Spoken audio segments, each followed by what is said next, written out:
Uma celebração da vida. Quase 70 anos depois da morte de Anne Frank, a adolescente judia que relatou em um diário os horrores do nazismo, os amigos que estudaram com ela se reúnem para homenagear. Encontramos uma das colegas em São Paulo, uma mulher que conviveu com Anne Frank num campo de concentração. A reportagem é de Marcelo Canelas. Como lidar com as sequelas de um campo de concentração?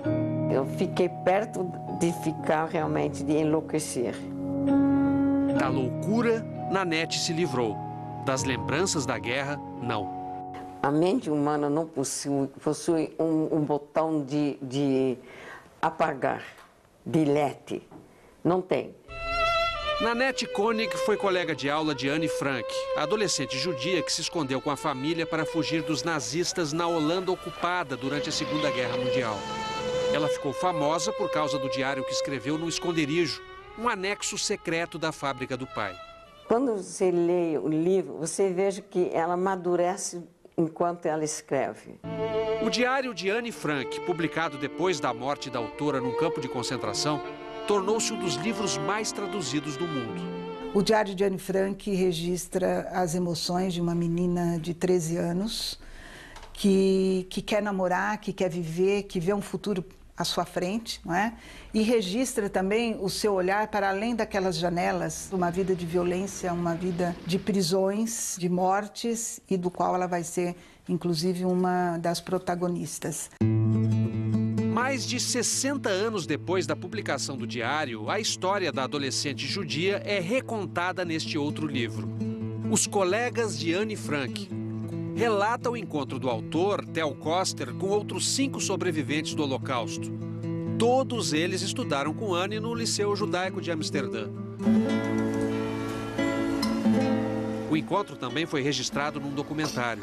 Mooi, Nanny Blitz, Nanette Koenig. Leni.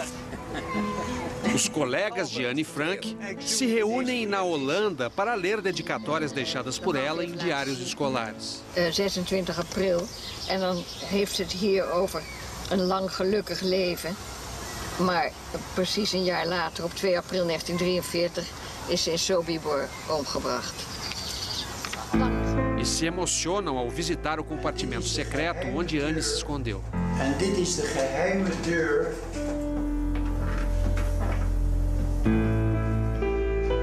O filme mostra uma imagem rara de Anne Frank, em 1941.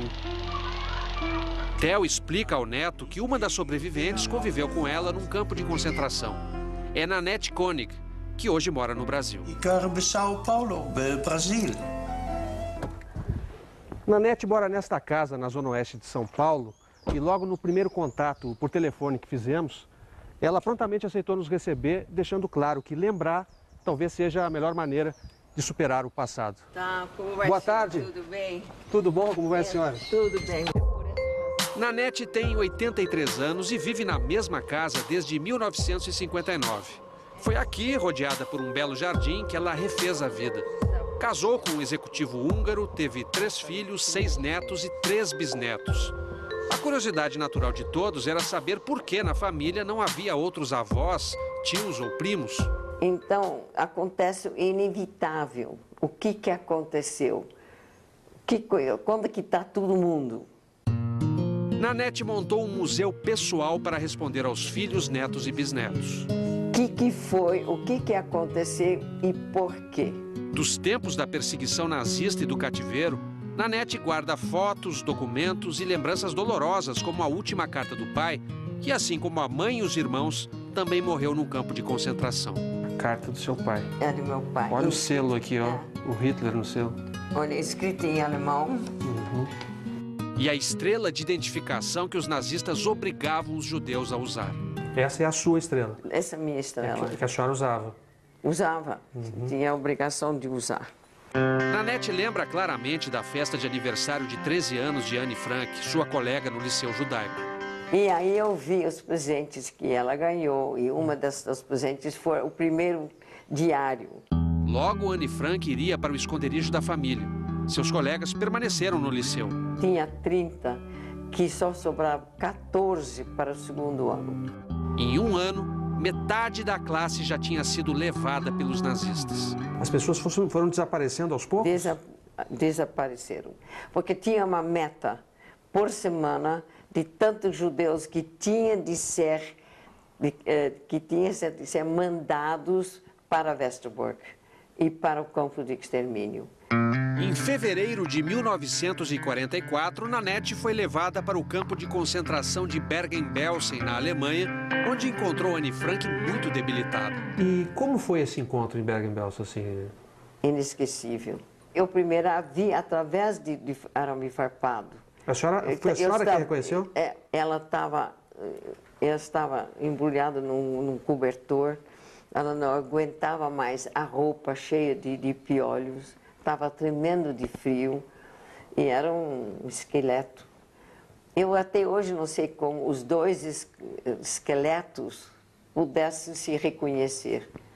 Anne contou sobre os planos de escrever um livro usando anotações no diário e em papéis avulsos. Nós estávamos sonhando, bem dizer. Não sabiam se de fato existiam esses papéis ainda? Não sabíamos nada. Nós estávamos sonhando com toda a convicção que as duas iriam sobreviver, que infelizmente não aconteceu. Anne Frank morreria em março de 1945. Encontrei com ela várias vezes, até que ela ficou mal e foi para uma barraca. E eu não estava lá quando ela morreu, não. Aí nunca mais vi. Quando o exército inglês invadiu o campo de concentração onde estava, Nanette foi encontrada à beira da morte. Eu estava pesando quando eu já tinha comido alguma coisa, 32 quilos. E só se salvou porque um oficial arranjou vaga num avião para que ela fosse levada à Inglaterra. Ele fez isso porque realmente ele era um judeu. Nanette nunca mais encontrou seu salvador. Quem viu o que ele viu, não era possível que ele mantivesse em contato, porque deve ter sido traumatizado fora de qualquer imaginação.